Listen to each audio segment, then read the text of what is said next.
अभिवादन स्वीकार कीजिए ब्रजेश मिश्रा का। आप देख रहे हैं द डिबेट। और बहनों भाइयों, क्या उत्तर प्रदेश का लोकतंत्र गुंडई से चलेगा, क्या लाठी से चलेगा? आज हम इस विषय पर बड़ी गंभीर चर्चा करने के लिए यहाँ पर सब जमा हुए हैं। उत्तर प्रदेश में बहनों भाइयों, आपने देखा होगा कि पिछले 2 दिनों के भीतर हिंसा का जो तांडव हुआ, ये अपने आप में लोकतंत्र को कलंकित करने वाला है।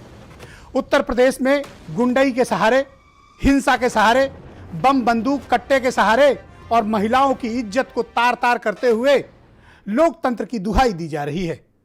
ऐसे प्रमाण उत्तर प्रदेश में पिछले कई दशकों से देखने को नहीं मिले हैं। जो हिंसा का तांडव उत्तर प्रदेश के 58 जनपदों में देखने को मिला है। ब्लॉक प्रमुख के चुनाव ना हो गए, मानो कि देश की सत्ता पर कब्जा करना हो गया।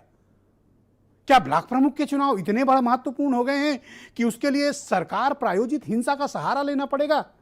पुलिस मूक दर्शक बनी रहेगी?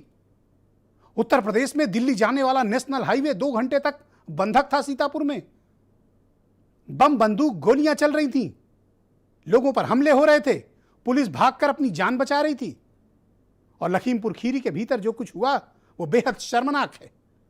आज जो ताजा तस्वीरें आई हैं वो और लज्जित करती हैं। एक समाज के रूप में हमें ये बताती हैं कि अभी हम सभ्य समाज नहीं बने हैं।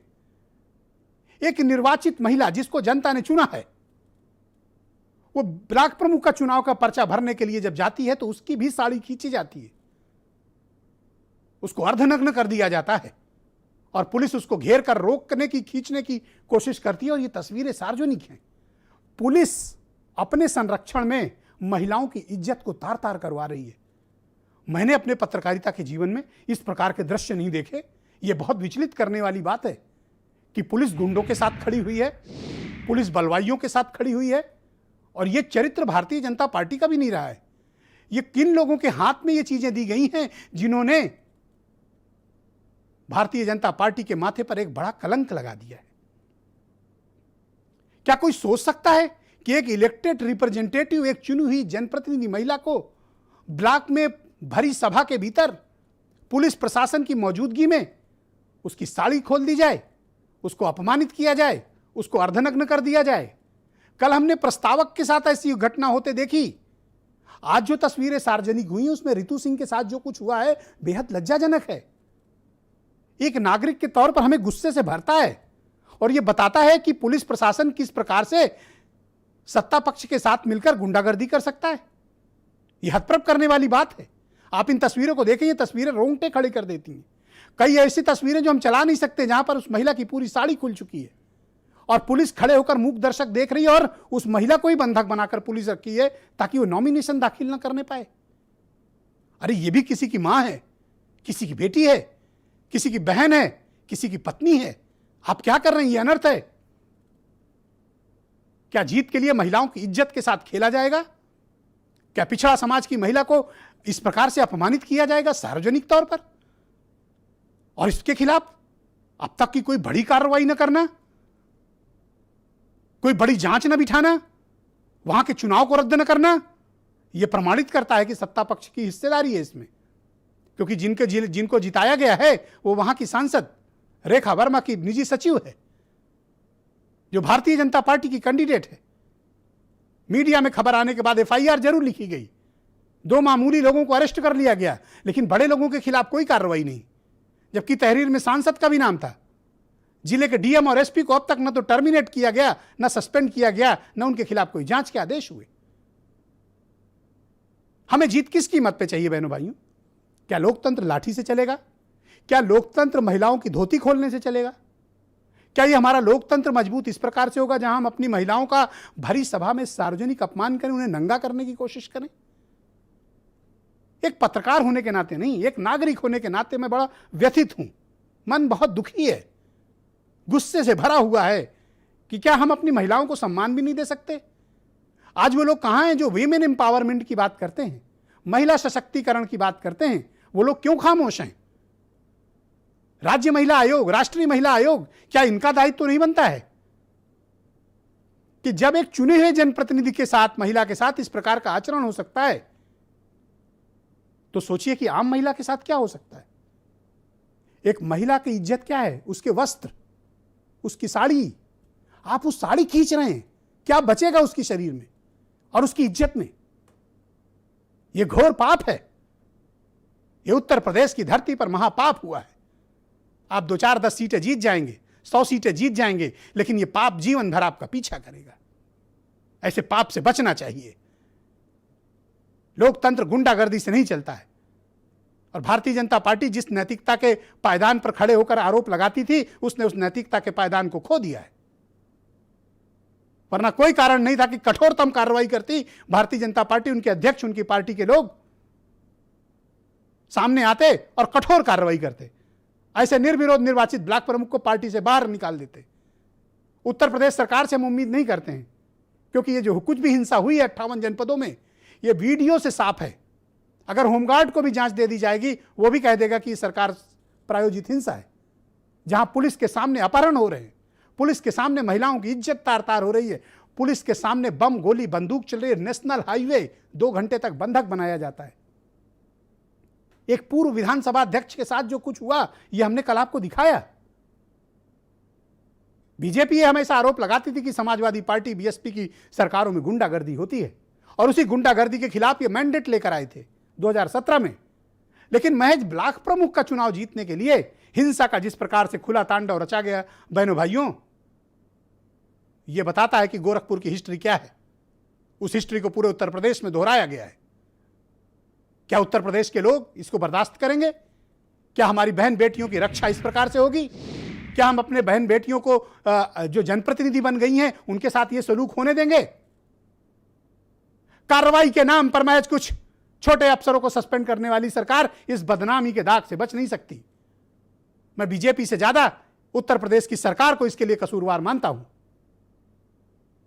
यह सरकार प्रायोजित हिंसा ने भारतीय जनता पार्टी के दामन पर एक दाग लगा दिया है। जब आप ये कहते हैं महिलाओं के सम्मान में बीजेपी मैदान में, क्या अनीता यादव महिला नहीं है? क्या रितु सिंह महिला नहीं है? क्या पिछड़ा समाज से होना गुनाह है? क्या पिछड़े समाज की महिलाओं के आप साड़ी खींच लेंगे, उनकी धोती खींच लेंगे, उनको सरे राह नंगा कर देंगे सिर्फ इसलिए ताकि आप ब्लॉक प्रमुख का चुनाव जीत जाएं? लानत ऐसे जीत पे। किस काम की ये जीत जो आप महिलाओं की इज्जत से खिलवाड़ करके, उनकी इज्जत तार तार करके आप ये जीत हासिल करते हैं? ऐसी जीत बेकार है लोकतंत्र में। आजादी के 75 साल बाद हम आज इस विषय पर चर्चा कर रहे हैं। ये हमारे लिए भी शर्मिंदगी की बात है, ये समाज के लिए भी शर्मिंदगी की बात है। और हमारे यहां की नौकरशाही, इसको खड़े रहने को कहो तो ये बैठ जाती है, बैठने को कहो तो घुटने पे आ जाती है, और घुटने पर आने को कहो तो लेट जाती है, और लेटने को कहो तो ये नंगे हो जाते हैं। ये नौकरी के दौरान ली हुई शपथ इनके लिए कोई मायने नहीं रखती। इनके लिए सत्ता पक्ष से दिया गया आदेश सर्वोपरि है, वो चाहे किसी की भी सरकार रही हो। उत्तर प्रदेश की नौकरशाही ऋण विहीन है। इनके लिए नैतिकता जैसे शब्द बहुत छोटे हैं। मेरी बातें बहुत कड़वी लग रही होंगी कुछ लोगों को, जो इस तरह के न्यू नॉर्मल के आदी हो गए हैं, जो इस प्रकार की कुव्यवस्था के आदी हो गए हैं। लेकिन सोचो कि जो कुछ अनीता यादव और रितु सिंह के साथ हुआ, अगर तुम्हारी बहन बेटियों के साथ होता तो क्या होता? क्या ये तब तुम्हारे लिए न्यू नॉर्मल होता? नहीं होता। इसलिए कहता हूं कि मानदंडों को गलत स्थापित मत होने दीजिए डेमोक्रेसी में।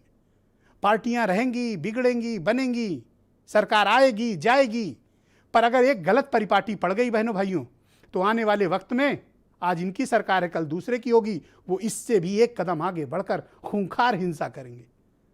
ये डेमोक्रेसी के अंत की शुरुआत है। और अगर यही करना है, सिर्फ दिखावा और ड्रामा करना है, हिंसा का सहारा लेना है, तो मैं सरकार से कहता हूं और सभी पॉलिटिकल पार्टीज कहता हूं, आप विधानसभा में एक कानून बनाइए, संसद से पास कराइए, पंचायती राज व्यवस्था उत्तर प्रदेश में खत्म कर दीजिए। कोई काम की नहीं है पंचायती राज व्यवस्था। अगर इस प्रकार का हिंसा का सहारा लेके सरकार गुंडागर्दी से चुनाव जीतेगी, वो किसी भी पार्टी की सरकार हो।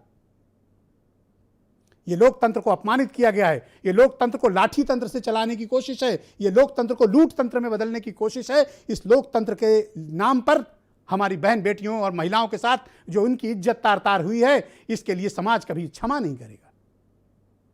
ये बेहद अपमानजनक है, ये किसी सभ्य समाज में स्वीकार योग्य नहीं है। इसकी भर्त्सना की जानी चाहिए और समाज को खुलकर इस प्रकार के कृत्यों की निंदा करनी चाहिए। Democracy we the people, Bharat की जनता के लिए है ये राजनीतिक दलों के लिए लोकतंत्र नहीं बना है, ये हमारे और आपके लिए लोकतंत्र बना है। इसलिए प्रतिकार भी हमें आपको करना पड़ेगा, गलत को गलत बोलना पड़ेगा, सही को सही बोलना पड़ेगा, और महिलाओं की इज्जत तार तार करने वालों के खिलाफ कठोरतम कार्रवाई करनी चाहिए। और मैं बीजेपी से भी कहता हूं, निकाल बाहर करो ऐसे लोगों को जो गुंडागर्दी का सहारा लेते हैं, या तो फिर चाल चरित्र चेहरे की और पार्टी विद डिफरेंस की बात आप हटा दीजिए, वरना कार्रवाई करके दिखाइए जो कुछ गुंडागर्दी हुई है। 346 निर्विरोध सीटें जीतकर आपने कोई इतिहास नहीं रचा है। आपके पहले भी बड़े बड़े सूरमा आए हैं उत्तर प्रदेश में, और ये आपसे भी ज्यादा निर्विरोध सीटें जीत कर गए हैं। आज उनकी क्या हालत है? क्या आप उनके पदचिन्हों पर चलना चाहते हैं? जवाब है हां। कुछ बयान सुनिए आप। यही घटना हुई, सब मेरी साड़ी उड़ी फाड़ दी और ब्लाउज फाड़ दिया और मेरा माल जेवर पर्स सब छीन लिया और पर्चा फाड़ कर डाल दिया। और हम लोगों को बहुत झगड़ा हुआ, बहुत ही हुआ।